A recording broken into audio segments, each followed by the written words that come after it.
तो राम राम, राधे श्याम, भक्ति भाव विद रेणु रस्तोगी चैनल में मैं आपका स्वागत करती हूँ। तो जिनका आज जन्मदिन है उन सभी को हार्दिक शुभकामनाएं, जिनकी मैरिज एनिवर्सरी है उन सभी को भी हार्दिक शुभकामनाएं। तो आशा करती हूँ कि आप सब कुशल मंगल होंगे। तो आप सभी को एकादशी की हार्दिक शुभकामनाएं। तो कौन सी एकादशी है? तो एकादशी है कामदा एकादशी। तो चैत्र मास के शुक्ल पक्ष की एकादशी का नाम है कामदा एकादशी। तो आज की वीडियो रहने वाली है कि एकादशी कब है और पारायण कब करें और एकादशी में क्या खाएं और क्या ना खाएं। ये हमारे बैठे हुए हैं छोटे लाला। तो मैंने इनको सभी को पंचामृत एकादशी के दिन स्नान कराने के बाद बैठा लेना है। और इन सभी को लड्डू गोपाल जी को भी, कान्हा जी को भी और राधा रानी को सभी को हमने पंचामृत से स्नान कराकर इनको पधार लेना है और पहना लेनी है येलो ड्रेस। तो इनका श्रृंगार पूर्ण हो चुका है। तो ये छोटे लाला के दर्शन कर लीजिए और ये हमारे कान्हा जी हैं, इनके भी दर्शन कर लीजिए। और ये हमारी राधा रानी है। तो आप कमेंट्स करके बताएं कि आपने कौन से कलर की ड्रेस पहनाई है अपने लाला को और लाडली को, और उनका श्रृंगार कैसा करते हैं। तो आजकल नवरात्रे भी चल रहे हैं, तो अपनी लाडली का हम अच्छे से श्रृंगार कर लेते हैं। तो आपको राधा रानी का ये लुक कैसा लग रहा है? मैंने चुनरी कुछ अलग तरीके से डाली हुई है आज। और ये हमारे हैं लड्डू गोपाल जी। तो चलते हैं और वीडियो शुरू करते हैं। तो सबसे पहले क्या करेंगे, हम चौकी पर एक पीला वस्त्र बिछा लेंगे। तो मैंने यहाँ पर एक पीला वस्त्र बिछा लिया चौकी पर और लक्ष्मी नारायण भगवान को विराजमान कर देंगे। लड्डू गोपाल जी के पास हमने गाय माता बछड़े सहित इनको भी विराजमान कर लिया है और लक्ष्मी जी और विष्णु भगवान जी को भी विराजमान कर लिया है। तो विष्णु भगवान जी का लक्ष्मी जी की चरण दबाते हुए ऐसी ही लक्ष्मी जी का चित्र के साथ ही पूजन किया जाता है जो क्षीर सागर में वास कर रहे हों। तो लक्ष्मी नारायण भगवान का पूजन किया जाता है एकादशी के दिन।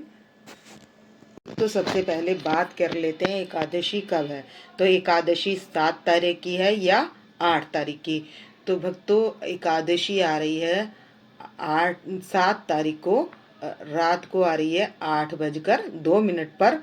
और 7 तारीख को आ रही है और 8 तारीख को रहेगी रात को 9:14 तक।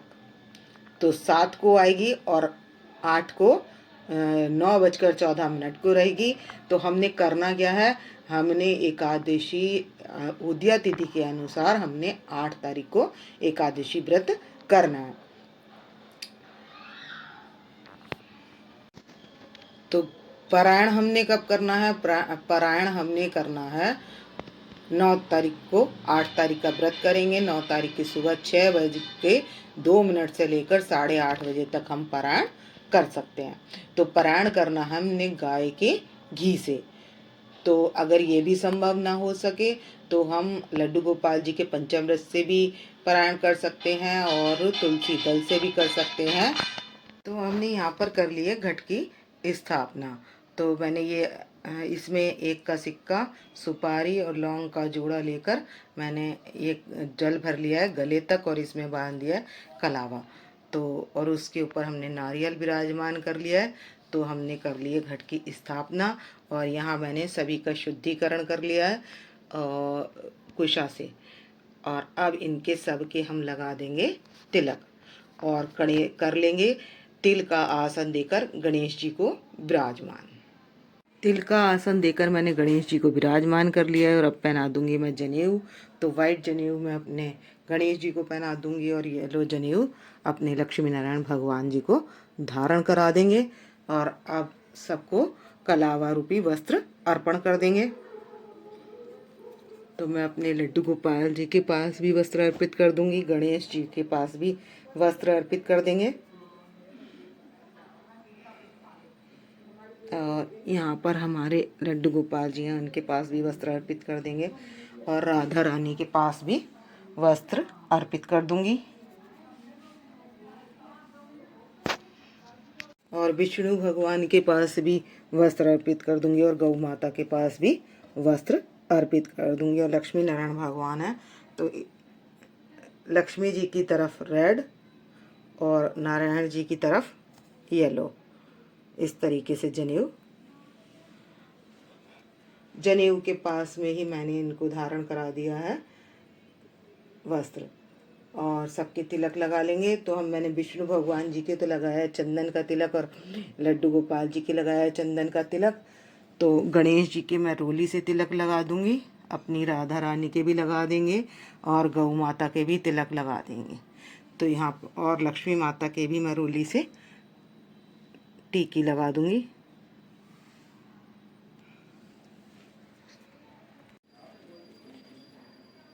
तो हम विष्णु भगवान के पास तो पीले पुष्प अर्पित कर देंगे, गणेश जी के पास भी पीला पुष्प अर्पित कर देंगे, और अपने लक्ष्मी जी के पास वाइट पुष्प, और मैंने अपने लड्डू गोपाल जी को और राधा रानी को तो सभी को मैंने फूल माला पहनाई दी है। और ये हमारे छोटे लाला, इनके पास भी पुष्प, क्योंकि इनके माला तो आती नहीं है, इतनी छोटी माला तो मिलती भी नहीं है। और इस तरीके से मैंने सभी के पास पुष्प अर्पित कर दिए हैं। आपके पास यदि गुलाब का पुष्प हो तो आप अपनी राधा रानी के पास वाइट पुष्प के ऊपर अर्पित कर सकते हैं, इस तरीके से। और इसी तरीके से मैं लक्ष्मी जी के पास भी अर्पित कर दूंगी, क्योंकि पुष्प तो बहुत जल्दी खुल जाता है, और ये कल ही मेरे पास थी इस समय, तो मैंने यही अर्पित कर दी है। एकादशी की बुके तो हम यहाँ पर भी पुष्प चढ़ा देंगे, और तिलक हम लगा चुके हैं, तो यहाँ पर भी अर्चना वंदना कर लेंगे। और सभी के पुष्प तिलक ये सब लगाने के बाद इनको पास अर्पित कर देंगे। इनको जो हमने भोग की सामग्री है, तो आप दूध की बनी हुई कोई भी चीज़ का भोग लगा सकते हैं, जैसे बर्फ़ी है आप उसका भोग लगा सकते हैं। तो जो आपने घर में बनाया है आप उसी का भोग लगा सकते हैं। और यहाँ पर है ये नारियल, तो नारियल पानी, नारियल की गिरी, नारियल का भी भोग लगा सकते हैं। तो और पंचमेवे का भोग लगा दूंगी मैं यहाँ पर। आप फ्रूट्स का कोई सा भी जो ऋतु फल है उसका भोग लगा देंगे। तो बाकी मैं ऋतु फल इनके पास अर्पित कर दूंगी। तो हम गणेश जी के पास फल अर्पित कर देंगे। वैसे मैंने सभी के लिए रख दिए हैं फल, और अपनी राधा रानी के पास और लक्ष्मी जी के पास लाल फल रखना है, तो चाहे तो आप सेब रख सकते हैं, अनार रख सकते हैं। तो मैं यहाँ पर अनार रखूँगी। और अपने विष्णु भगवान जी के पास मैं पीला फल रख दूँगी। आप केला भी रख सकते हैं। और यहाँ पर हमारे विष्णु भगवान जी हैं, तो इनके पास मैं केला अर्पित कर दूँगी। और गौ माता के पास भी हम फल अर्पित कर देंगे। इस तरीके से मैं सभी के पास फल अर्पित कर दूंगी। तो हमने आरती की थाली तैयार कर ली है, और अब जला लेंगे जोत, और एक अखंड दीपक हम कलश के पास में भी जला लेंगे। एकादशी की बुक, तो इसमें हम कथा इसमें से पढ़ लेंगे। तो इसमें महात्म है, तो 26 एकादशियों के महात्म इसी बुक में है। तो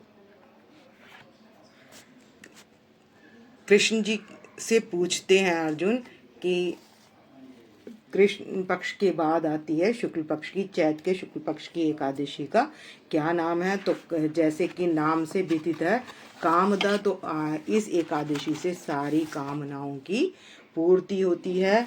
और ये एकादशी से क्या फल मिलता है, इसके करने से क्या फल मिलता है। तो श्री कृष्ण जी कहते हैं कि चैत्र मास में शुक्ल पक्ष की एकादशी जो है क्या करती है, सभी पापों का नाश करने वाली है। जैसे सूखी लकड़ी जलकर राख बन जाती है, ऐसे ही हमारे कामदा एकादशी के पुण्य का जो प्रभाव होता है उससे हमारे सारे पाप नष्ट हो जाते हैं, और पुत्र की प्राप्ति भी होती है। और जो कुयोनी होती है वो मनुष्य, उनसे भी छूट जाता है। कई हजार गौओं का दान करने का फल भी इसी एकादशी के व्रत से मिल जाता है, और अंत में स्वर्ग की प्राप्ति होती है। तो प्राचीन काल में एक पुंडरीक नाम का एक राजा राज्य करता था। बहुत ऐश्वर्य युक्त था और एक बार ललित और ललिता गायन में विद्या में निपुण थे। तो उनको क्या करा, उनको उसने सभा में बुलाया।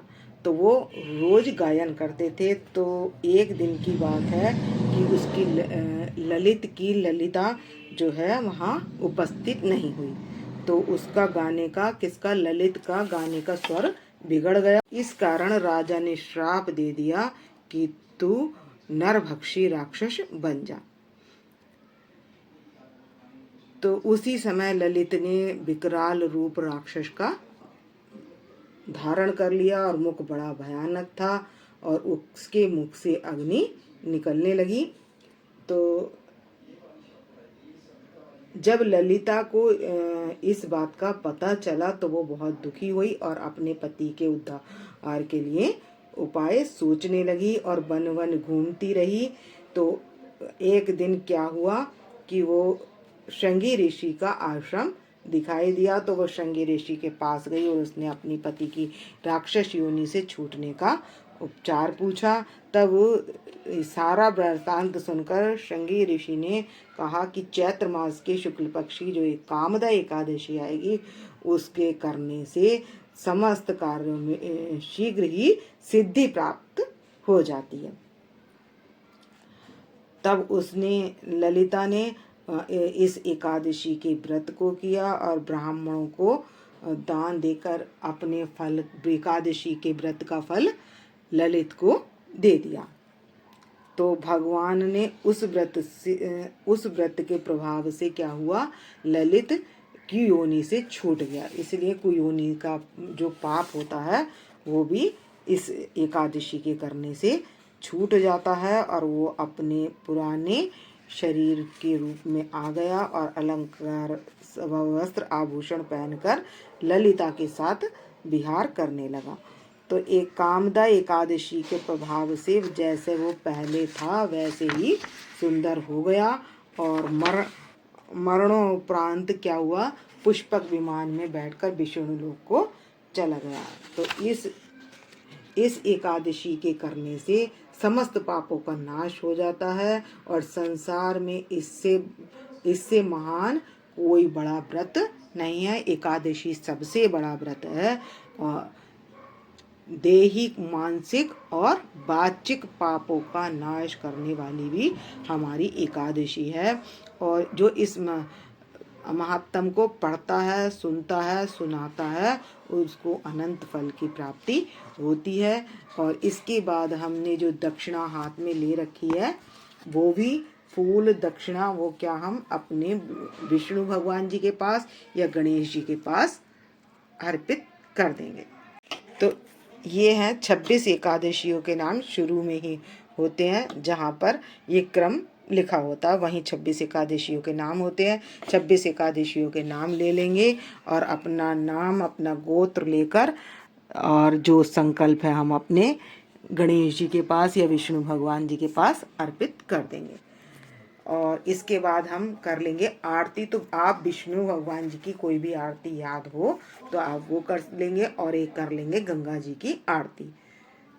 चाहे तुलसी जी की कर लो, चाहे गंगा जी की कर लो, कोई भी आरती कर लो, क्योंकि जो भी आपको याद हो आप वो आरती कर सकते हैं। तो एक अखंड दीप हमने कलश के पास में भी जला लिया है। जहाँ कलश है सीधे हाथ पर भगवान जी के और अपने। तो आप करेंगे घंटी बजाकर आरती। बांके बिहारी तेरी आरती गाऊं, हे गिरधर तेरी आरती गाऊं, आरती गाऊं प्यारे तुमको मनाऊं, हरि चरणों में शीश झुकाऊं, बांके बिहारी तेरी आरती गाऊं, चरणों से निकली है गंगा प्यारी, जिसने सारी धरती तारी, देख युगल छवि वल जाऊं मैं। आरती पूर्ण होने के बाद हम ज्योत ठंडी कर देंगे 3 बार जल घुमाकर और अपने लड्डू गोपाल जी को दे देंगे। उसके बाद हम कर लेंगे पुष्पांजलि, 3 बार कहेंगे पुष्पांजलि अर्पण करूं, ग्रहण करो महाराज, कृपा दृष्टि अवलोकी, शरण पड़े की लाज। तो जो ये पुष्प है ये पुष्पांजलि अर्पण कर देंगे लक्ष्मी नारायण भगवान जी के पास। और इसके बाद हम कर लेंगे क्षमा प्रार्थना। तो इस व्रत में हम क्या खाएं, तो हम फलाहार करें तो ज़्यादा अच्छा है, क्योंकि इन दिनों हम क्या ले सकते हैं, शेक भी ले सकते हैं, और हम केले का, आम का, जो भी शेक लेना चाहें वो भी ले सकते हैं। और फल भी कई तरीके के हैं, खरबूजा वगैरह, तो ऋतु के फल ले सकते हैं। और यदि जिनका स्वास्थ्य ठीक नहीं है तो वो जो है एक टाइम फलहार के बाद कोटू का भी ले सकते हैं। तो अब कर लेंगे हम क्षमा प्रार्थना। कर्पूरी गौरम करुणावतारम संसारी सारम भुजगेन्द्रहारम सदा वसंतम हृदयारविंदे भवम भवामी सहिताम नमामि। तो आपको यदि मेरी इस वीडियो का करूँगी मैं यहीं पर एंड। यदि आपको मेरी वीडियो पसंद आए तो प्लीज़ लाइक करें, सब्सक्राइब करें और शेयर करना ना भूलें। और मिलते हैं नेक्स्ट वीडियो में। भक्तो राम राम, राधे श्याम।